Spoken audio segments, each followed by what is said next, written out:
नाजरीन 2006 में charter of democracy हुआ था। उस टाइम पर पाकिस्तान मुस्लिम लीग नून और पीपल्स पार्टी में आपस में कशीदगी बढ़ने के बाद अल्टीमेटली मेज पर आके मामलात को हल किया गया था और अब एक बार फिर मेज पर आने की बात की जा रही है, लेकिन इस बार पीपल्स पार्टी और पीएमएलएन में नहीं बल्कि पाकिस्तान तहरीक इंसाफ में। उस टाइम पर मियां नवाज शरीफ साहब और बेनजीर भुट्टो साहिबा थी। बेनजीर भुट्टो साहिबा की शहादत को आज 18 साल मुकम्मल हो गए हैं और शहादत की तकरीब के मौके पर सदर आसिफ जरदारी ने भी बात की और बिलावल भुट्टो जरदारी साहब ने भी गुफ्तगू की और बाकी रहनुमाओं ने भी गुफ्तगू की।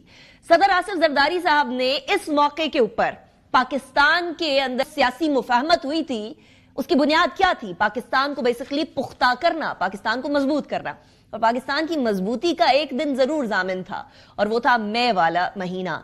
मई 2025 को जो हुआ उसकी याद ताजा कर दी सदर साहब ने इस तकरीब से खिताब करते हुए। सुने जरा।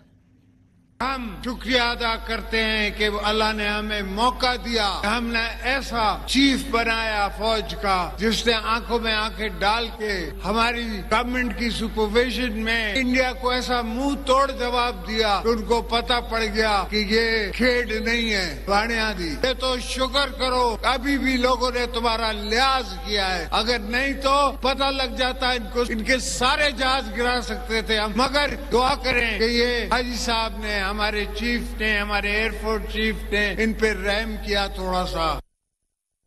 अब एक तरफ ये तो दूसरी तरफ आसिफ जरदारी साहब ने एक और बात याद की और वो याद किया अपना गुजारा हुआ जेल का वो जमाना जो तकरीबन 11 साल पर मुहित था और उनका क्या रवैया था। अब इसको वो कंपेयर कर रहे हैं बेसिकली इमरान खान साहब पाकिस्तान तहरीक इंसाफ के रवैये के हवाले से। सुने जरा। जब भी मैं जेलों में गया मैंने ये नहीं कहा कि मेरे वर्करों को बाहर निकालो, मैंने ये कहा वर्करों को अपना ख्याल करो, तुम बच कर रहो, मैं इनको खुद ही अकेला मुकाबला करूंगा। फिर बिलावल भुट्टो जरदारी साहब ने फरमाया कि बेनजीर भुट्टो साहिबा की आखिरी जो डिमांड थी या आखिरी पैगाम था वो भी मुफाहमत का था कि मिलकर बैठिए, पाकिस्तान के अंदर मुफाहमत की सियासत को लेकर चलिए, मुजाहमत की सियासत को नहीं। सुने जरा। शहीद मोहतरमा बेनजीर भुट्टो की आखिरी पैगाम मुफाहमत की थी।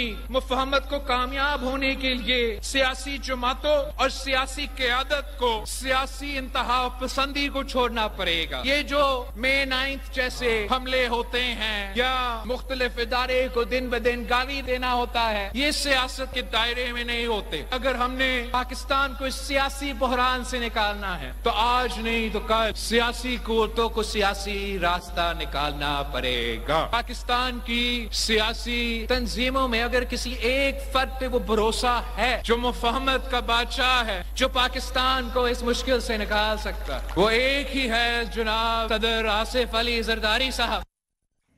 अब एक तरह से पाकिस्तान पीपल्स पार्टी ने सदर आसिफ अली जरदारी को पेश कर दिया है कि वो मुफाहमत के लिए एक अहम किरदार अदा कर सकते हैं, लेकिन अहम किरदार अदा करने के लिए सिर्फ काजी का तैयार होना जरूरी नहीं है, दुल्हा और दुल्हन का तैयार होना भी जरूरी है। लेकिन दोनों साइड से, एक तरफ पीएमएलएन तो दूसरी तरफ पीटीआई की तरफ से ये बातें तो चल रही हैं कि आइए डायलॉग करते हैं, लेकिन ये सिर्फ और सिर्फ लिप सर्विस और लब से बात निकलने वाली बात है या फिर वाकई में दिल में ये चाहते भी हैं कि डायलॉग हो। इस पे एक इबाम जरूर पाया जाता है। राना जनाउल्लाह साहब कह रहे हैं कि डायलॉग से बात चलेगी, डेडलॉग से नहीं। जमहूरियत जो है वो डायलॉग से आगे बढ़ती है, डेडलॉग से नहीं। नून ने भी और पीपल्स पार्टी ने भी हमेशा ये कोशिश की है कि सियासी जमातें जो हैं वो टेबल पे बैठे, जो भी इश्यूज हैं उनको बैठ के थ्रू डायलॉग जो है वो रिजॉल्व करें। पीटीआई के जो बानी हैं उनका शुरू से ये रवैया रहा है, अगर वो हुकूमत में है तो अपोजिशन, और अगर अपोजिशन में है हुकूमत, सियासी डायलॉग पे यकीन नहीं रखते।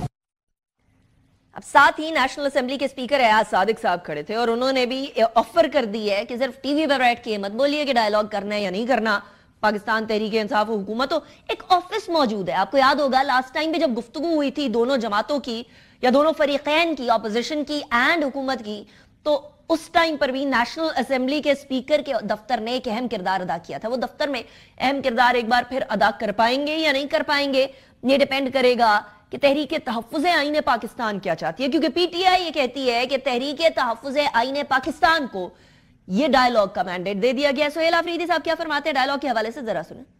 ڈائلاگ اور پروٹیسٹ اور تحریک کی ذمہ داری، مذاکرات کی ذمہ داری میرے لیڈر میرے قائد جناب عمران خان صاحب نے تحریک تحفظ آئین پاکستان کو دی ہوئی ہے. وہ اپنی سائٹ پر اپنی کوششیں کر رہے ہیں اور دوسرے حکم تک ہماری سپورٹ ان کے ساتھ ہے. میرے لیے یہ ہدایات ہے کہ میں اسٹریٹ موومنٹ کی تیاری کروں اور انشاءاللہ تعالی اس تیاری کو میں پیک پر لے کر جاؤں گا. اب ایک طرف سٹریٹ موومنٹ، دوسری طرف ڈائیلاگ، کس طریقے سے معاملہ سائملٹینیسلی چلے گا، اور حکومت بھی ایک طرف لیڈر جیل میں ہے پی ٹی آئی کے، دوسری طرف ڈائیلاگ، یہاں سے بھی کیسے معاملہ چلے گا.